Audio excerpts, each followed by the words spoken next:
what it takes to come alive. It's the way I'm feeling, I just can't deny. No, I've gotta let it go. 'Cause we found love in a hopeless place. We found love in a hopeless place.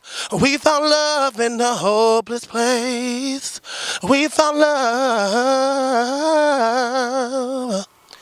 in a hopeless place.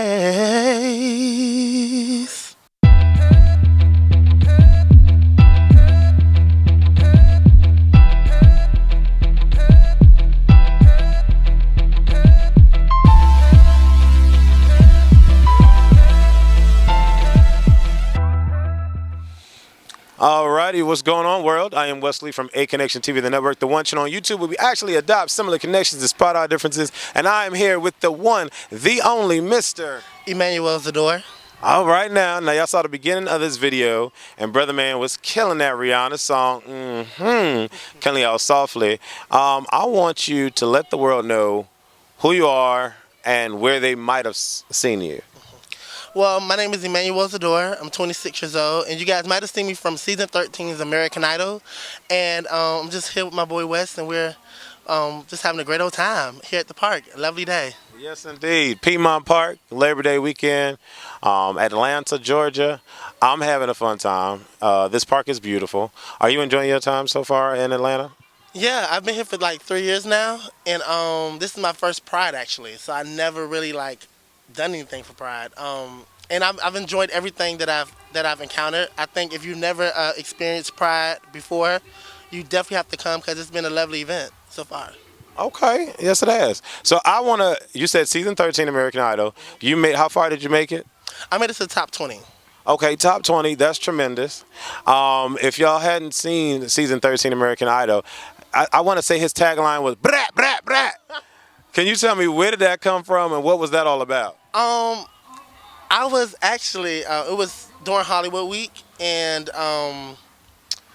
Harry was talking, and we were they asked me to come there and sing, and I just did this thing with my voice. It's something that I've always kind of done, just playing with my voice growing up, and I felt like it just stuck. So it happened, and Harry, what they didn't show actually on the show is Harry was like, dude, you have no idea how I think that's going to take off, because it was so unexpected, and they saw probably like 30 other people before I got to sing. Okay. And it kind of shook them up a little bit, because they were kind of drowsy, because they was listening to singers for a good hour and a half prior to them. Okay. And it kind of shook him up, and he was like, dude, I think that's going to be like you're Michael Jackson, he. And I was like, oh shit, he compared me to Michael Jackson. Right. And it just took off. Okay. So You definitely, on the show, you definitely seem like the guy that had a lot of energy. yeah. A ton of energy. Is that you normally, or was that your personality on screen? It's definitely me normally. I must say, on the show, because it is a reality show, we have to remember this is for entertainment as well as singing. I won't say I played up for the camera. I just was more myself. Initially, when I meet people, I'm more timid and shy, and the crew was just so fantastic. Everybody was there was so nice, and they just made me comfortable. So when I'm in a comfortable situation, I can be really crazy, Right. and that's just normal. My friends are I'm actually flying out to Savannah tomorrow. Okay. My cousin got married, and my grandma's birthday was there, and my family called me. They were like, where you at, man? We need you here. We need you here. So I can say I'm the life of the party sometimes. Okay. Yeah. That's what's up. That's what's up. So when did you start getting into singing, and when did you know that you wanted it to be your life goal, dream, as to, a career to sing? That's a very long story, but I'm gonna try to shorten it up. Okay. I remember around the age of 7 is when I kind of noticed that what I was doing was considered singing, because my mom sang, and it was just always a natural thing in the household. So I never really knew what I was doing was what other people were doing, like famous people were doing. I didn't know that that was like similar. And my mom was like, "No, you've been singing since like 4." And I've always realized that at like 7, she was actually the first person I ever sung for. Okay. And I actually sung a Brandy song. I don't Yes, remember the. indeed. Yes. I don't remember the song. Shout out to Brandy. What's going on, sis? You need to hurry up and come out with your album. Give your brother a call. Chill. I don't remember actually what song it was. I know the video. It was. Isn't there a video with Brandy and she was like in like black and leather and it was her and another guy dancing and they were like in the street. Yes, yes. It was Oh, that my God. song. I don't remember the name of that song. All the stars are going to kill me because I can't remember the name of that song, but I know what you're talking about. And I remember singing that for her and she was just like, wow. And I've been singing as far as I can remember. And I've always wanted to like, when the show came out, I was like, oh my God, I have to be a part of this. Okay. So. Okay. So why American Idol? Why not, America's Got Talent or The Voice? Why American Idol? Well, when the show came out, I was like 12 years old, and I actually remember seeing the commercial, and Simon, they had like quick like edits of Simon like chumping like a whole lot of people off, and one tagline was like, "This is not a magic wand. This is a pen. This is a pen. This is not a magic wand. I can't make you a singer." And I remember them talking about, boom, American Idol, search for the next superstar. And I was probably like 12 or 13, so I was like, oh my God, they're looking for me. I was like, they're looking for me. And I remember watching the show, the first episode, and going, okay, I love this show. And then when Kelly Clarkson won, because her and Tamara Gray was one of my faves. And I remember me just like, oh my God, like I have to be on the show one day. I felt like an immediate connection to it that I couldn't even explain, that I can barely explain now. It was just like, it was destined, I guess, because it actually ended up happening, you know? Right. So did you get along with all of the contestants? Because usually, y'all saw that look on the face, right? Usually when you see all of the American Idol contestants, it seems like they're a happy family. Like all the girls get along with the girls, the guys get along with the guys, and they all gel. Mm-hmm. Did you gel with everyone, or you don't even have to mention if you did not? Like if you didn't, you didn't, but you don't have to mention their name. But how was it working with the others? I think collectively, this smile gonna make it sound like I'm lying, but I'm not. I think collectively we all got along. I think I definitely had some relationships that actually that I'm still in contact with now. There are some relationships that I had on the show that has fizzled out. One quick story about a particular contestant. I really didn't know what this person's problem was with me, but they was not here for me. And to this day, I have really no reason why. This person used to take a lot of pictures a lot. I think he was capturing the moment because I know that he was from a small town. Okay. And he sent out the email of all the pictures, and the only pictures that he had of me was like me standing behind somebody, or me like just doing, like I was always behind. There was never a picture of me and like somebody, and if there was probably like one out of like the 600 pictures that he took, and it was a little shady. I'm the type of person, like I try to get along with someone, but if you're not here for me, I'm not gonna be here for you. So let me ask you, did you keep it cute? There was no, I'ma whoop your ass. What you talking all this? There was none of that. Did you keep it cute? I kept it as cute as I could possibly could. Now. I definitely didn't want I definitely didn't want there to be like any type of physical contact with anyone, because we could have got kicked off the show for that. Right. But I definitely threw some shade that was necessary. There's just certain people who just, as a singer, singers usually have what I call the singer's ego. It's a natural thing for singers, especially when they're very talented. And I think there was a lot of that throughout the show. And there was a lot of people who just felt like they deserved a spot. They didn't feel like they needed to earn a spot. And that bothered me a lot because growing up, I was, a lot of people didn't really like me. And they really, in order to make me feel bad, they would attack my singing, because at school I did sing at a lot of places. And I think because I was always attacked for my voice, I never really developed the singer's ego like that. And I think that's what made me different from a lot of the contestants on the show because I didn't have that. If that makes sense, you know what I'm saying? Yeah. So I hear you. I hear you. There were some emotional moments that you had on the show. Are you? So it's not a hard thing for you to express yourself emotionally. no, I think it's a great. I cried a lot. I think it's a great thing. I really feel like I love TV. I love TV so much. So I remember watching Tyra Banks on American Next Top Model, and she would always say like, you know, crying is not a bad thing. You know, you have to let stuff out. And I remember, if you watch my audition, you guys would know that I talked about my teacher, my 7th grade teacher, who I remember this day like it was yesterday. I was in his class, and he had like a Entertainment Weekly magazine of Simon, Paula, and Randy, and I was like, "Oh, you watched that show?" Mind you, he was never really here for me. Like, I don't know why, but he was never really here for me. And I said, "Oh my God, I watched that show. I like that show so much." And he said, I was like, "One day I'm gonna be on that show." And he was like, "Oh, you'll never be on that show because you can't sing."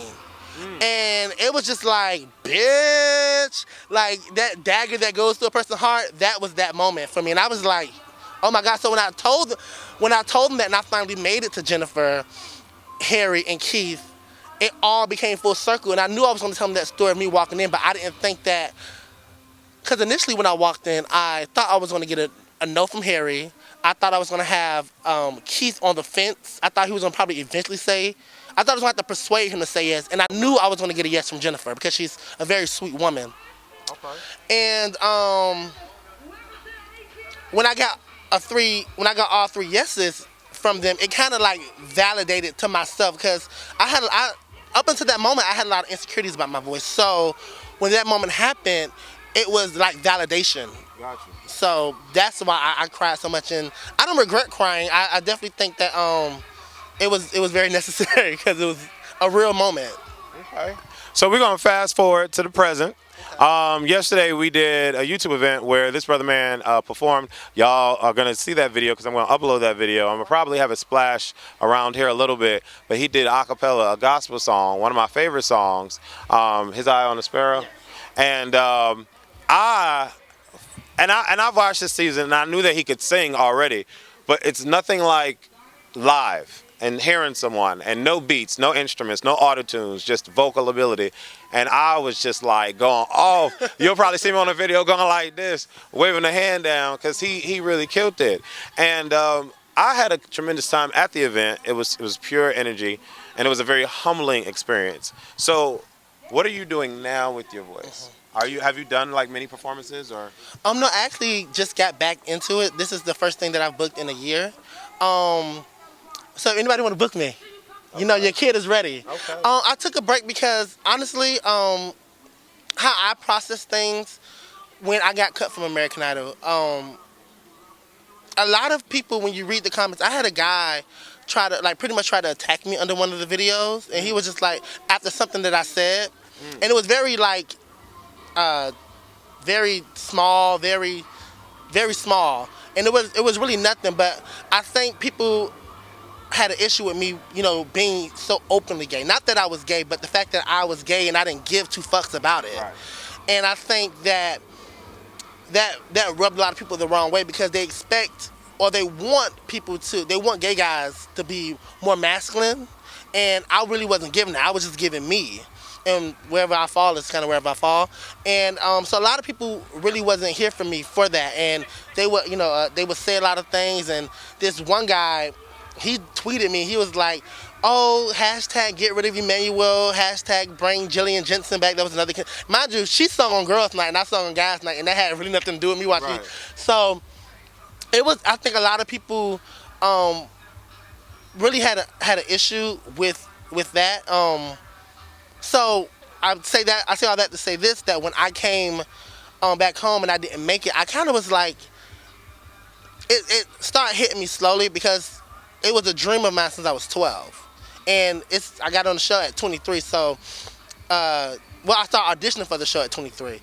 So that's like 11 years. Yeah. And I having that dream kind of being ripped away, Gotcha. it really bothered me. So I did a lot of drinking.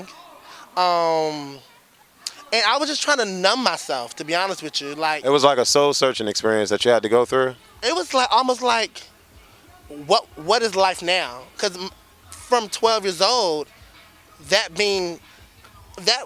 See, a lot of people get on American Idol to be a singer. Right. I got on American Idol because I wanted to be the American Idol, and to me, that those are two different things. Um, so to have my dream be ripped away from me was like, fuck. You know what I mean? So I started drinking, and um I just was like trying to numb myself. So I didn't really try to book anything. I really didn't. I didn't have the fight anymore. So will you say that that part of you is done? Oh, yeah. This is a Yeah. new you. Yeah. You're energetic. You're ready to go. You're ready to start singing. You're ready to bring your voice out there again. I am. I'm so ready. I mean, because I think you have, and I don't. I'm not even gonna say. I know. We all know you have a tremendous voice. So Thank you. I just want to say, never let. Because I've been doing YouTube for, going on 8 years. I'm one of the original black tubers, if you will, especially original black gay tubers. So I've been doing this for a while, and it's allowed me to have a thicker skin and dealing with other people's opinions, especially if they're negative opinions, especially about something that you love to do. Like if you love singing, no one should be able to tell you about what you love to do. Right. Okay? And for me, I love to create films and do all of that. So no one can tell me, like you can't tell me about me Right. and about my craft and about what I'm able to do. And I feel that a lot of people that dig and try to be negative, they have a lot of issues within themselves. And all I can say is I pray for you. I hope it gets better. I hope you'll be all right. I hope you will. I hope you find your dream and what you want to do. But let me do mine. You know what I'm saying? So I just want to say to you, definitely continue pushing forward. Definitely continue with the singing because you're amazing. You're amazing. Like no one could have said anything negative about your performance yesterday. And even if they did, I mean, so the fuck what? Fuck them. You know what I'm saying? So what's next? You do have a vocal trainer, right? Yes, my vocal trainer is, you guys, a lot of you guys know her. I'm pretty sure you have a lot of Beyonce fans that watch you. My vocal trainer is Chrissy Collins. She lives here in Atlanta. And we're, just get my voice. My voice, the thing about it is that a lot of people who go through a downward spiral, thank God that through the downward spiral that my voice didn't like deter. Right. Or but just getting back and just working on my ear and just getting back into the funk of things. She's been a great help. I'm coming out with my EP. Okay. It's called The Lowest Point of Love. Okay. And it's about a situation that I went through with the guy. We were never in a relationship, but it was like that almost thing, and it like fizzled out. And I remember having a conversation with this one particular person, and it was like the almost relationships are the ones that stick the most, because I knew the person was into me, and the person wasn't really comfortable in their skin and being who they are, and that caused a problem for us.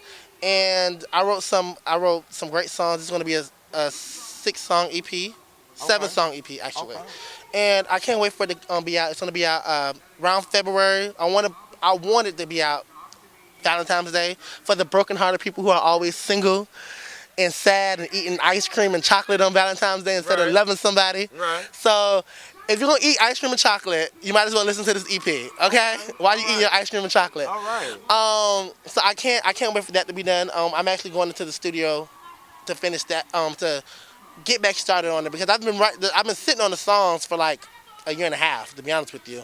So it really could have been out, but like I said, I was just going through my personal demons and trying to get myself together. But it should be out. It should be out in February. Okay. Okay. And I really shouldn't bring this up, but I'm getting some things up for a reality show.